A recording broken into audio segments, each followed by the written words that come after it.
Good morning. Good morning. Foreign Secretary Hague, members of the British government, Mr. Ambassador, distinguished guests, friends. Thank you very, very much to the people of Great Britain for this great honor bestowed upon Ronald Reagan, but it is an honor that you also bestow upon the American people in establishing this statue here. The special relationship is indeed special. It is special because it has always represented an unshakable faith in our values, the values that unite us across an ocean and across time. The special relationship is special too because we have had the courage to act on those values, to act in difficult times together, to save one another from trouble, but also to project those values and our hopes for those who still toil in tyranny. And the special relationship is special because we have always understood that it is the irrepressible spirit, the irrepressible human spirit, that ultimately triumphs because the desire for freedom is indeed universal. And while its realization can be delayed, it cannot be denied. When Ronald Reagan's statue is unveiled here today, it will represent partnership with another great patriot, Lady Thatcher, Prime Minister of Great Britain for his presidency. Lady Thatcher and Ronald Reagan together had that faith, that courageous willingness to act on that faith in their values, and that belief in the irrepressible human spirit and the universality of the desire for freedom. But I doubt very much that President Reagan would have even imagined the world that we see today. A Europe whole, free, and at peace. A Europe in which we enjoy friendship and alliance with the former captive states in the transatlantic alliance called NATO.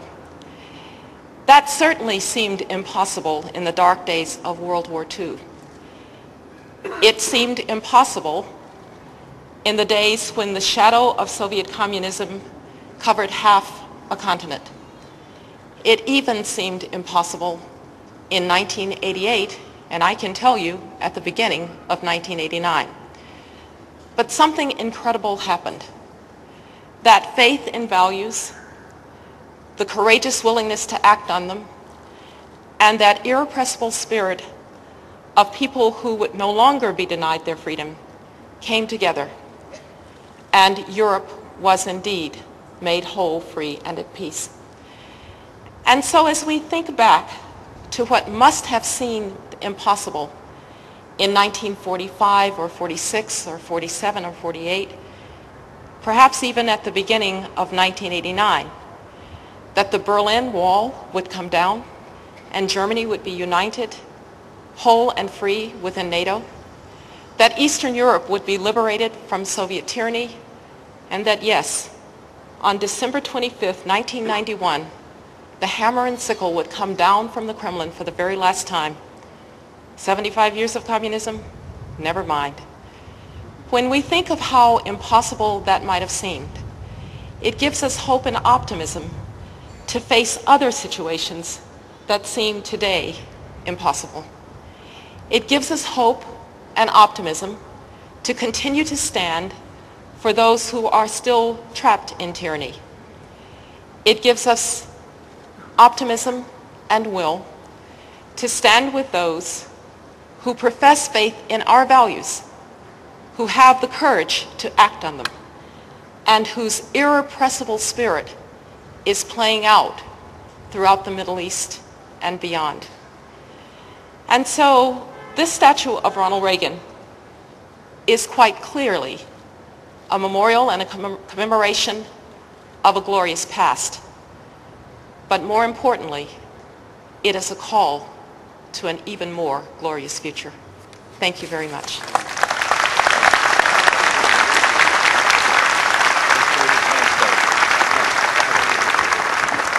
Thank you, Dr. Rice. We are honored to have with us today Britain's first Secretary and Secretary of State for Foreign and Commonwealth Affairs, William Hague. Secretary Hague was elected to Parliament the same year that President Reagan left the White House. He was widely regarded as a prodigy then, rising to prominence in public life at an unusually young age, 24 years old.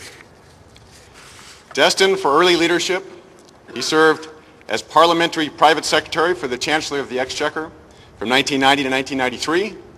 He served as leader of the Conservative Party from 1997 to 2001. Secretary Hague is also a historian. His 2004 biography of William Pitt won the History Book of the Year Award.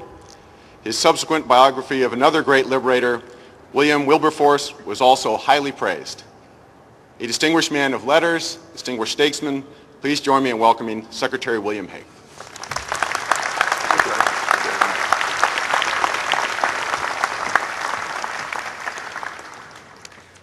Ambassador Sussman, Ambassador Tuttle, Secretary Rice, Mr. Ryan, Congressman McCarthy, colleagues from the British government and Parliament, ladies and gentlemen, on behalf of the British government and the people of the United Kingdom, I am proud that we have made a home here in the center of our capital city for President Ronald Reagan.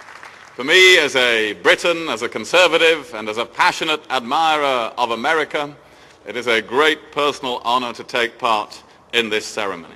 The ranks of great men and women whose statues adorn our London streets, Nelson, Wellington, Lincoln, Churchill, Roosevelt, Edith Cavell, Nelson Mandela, will now be joined by Ronald Reagan. Statues bring us face to face with our heroes long after they are gone. Ronald Reagan is without question a great American hero, one of America's finest sons, and a giant of 20th century history. You may be sure that the people of London will take this statue to their hearts. For many years to come, thousands of people will pass this place as they visit London or go about their daily lives. Those who stop and look will be reminded of President Reagan's extraordinary achievements and all that he stood for as a man and as a leader of men and women. The President who restored America's confidence with inspirational leadership and commitment to strength abroad and economic revival at home. His shining optimism that America's best days were still ahead was vindicated not only during his presidency, but by all that the nation he so dearly loved has accomplished since then. The man of conviction who knew it was right to go to Berlin and say, "Mr. Gorbachev, tear down this wall," at a time when such a thing seemed utterly impossible and many advised him against it, and who simply would not forget or give up on those he saw enslaved by communism. The statesman who, in the words of Prime Minister Margaret Thatcher, won the Cold War by inviting enemies out of their fortress and turning them into friends. The peacemaker who was prepared to seek reconciliation with the Soviet Union, but who never wavered in exposing its flaws and so hastened its demise. The negotiator, architect of the first treaty that made real progress on nuclear disarmament and began to turn the tide of fears of nuclear holocaust.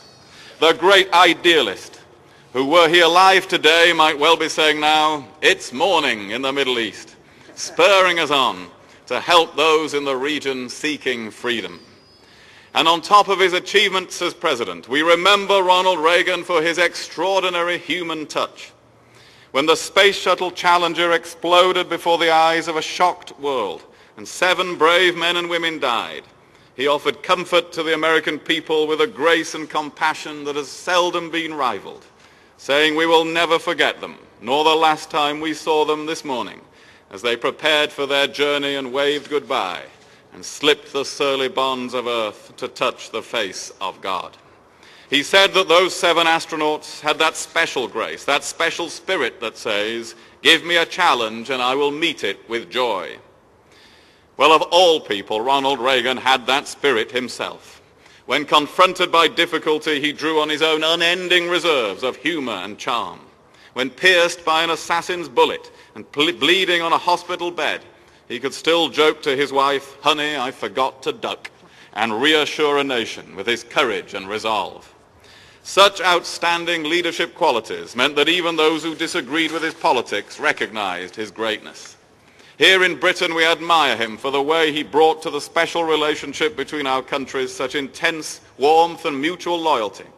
His belief in our country as a staunch friend and ally showed itself in the support he gave us after the invasion of the Falkland Islands, which we will always remember. And it was reflected in his deep and abiding friendship and partnership with Prime Minister Thatcher. He recognized in her a fellow leader and a tower of strength, as he described her. He understood then, as we do now, that the strength of America's allies is vital to the United States, and that America has no stronger ally than Britain in standing up for peace and security in the world. We will never forget the resolve shown by President Reagan and Prime Minister Thatcher, allied with the courage of the people of Eastern Europe. Lady Thatcher cannot be with us today and is much missed at this ceremony by all of us. But she has asked me to say these words to you. Ronald Reagan was a great president and a great man, a true leader for our times.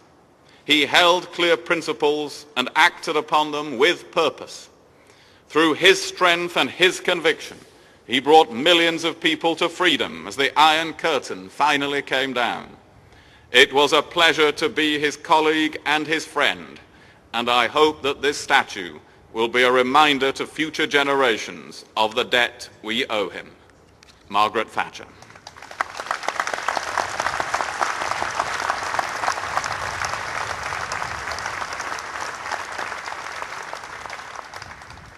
Finally, as President Reagan once said, nothing ends here. Our hopes and our journeys continue. Today, wherever in the world there is conflict, oppression, or danger, you will find Britain and America working side by side. Our two countries still make an indispensable contribution to each other's security and to global security, and still play a vital role in standing up for the values that Margaret Thatcher and Ronald Reagan espoused. It was a French writer who once said that a nation could be judged by the statues it erects.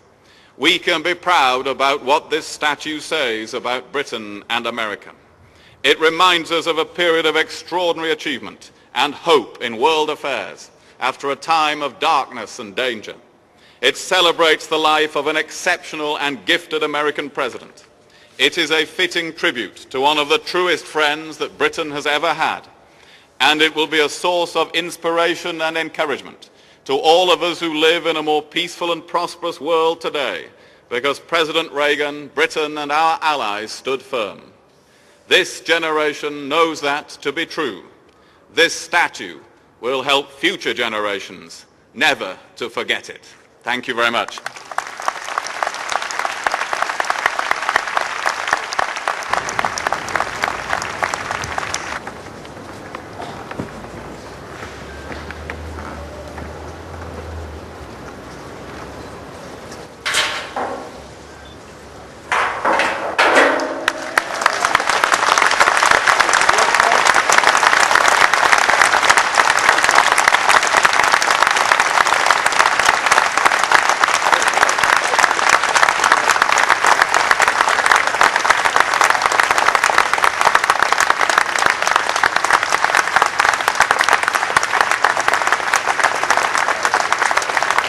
Well, we've been talking about it all morning, and finally, with a bit of a clunk and a bit of a clang, we see this 10-foot statue in bronze of the 40th President of the United States, Ronald Reagan.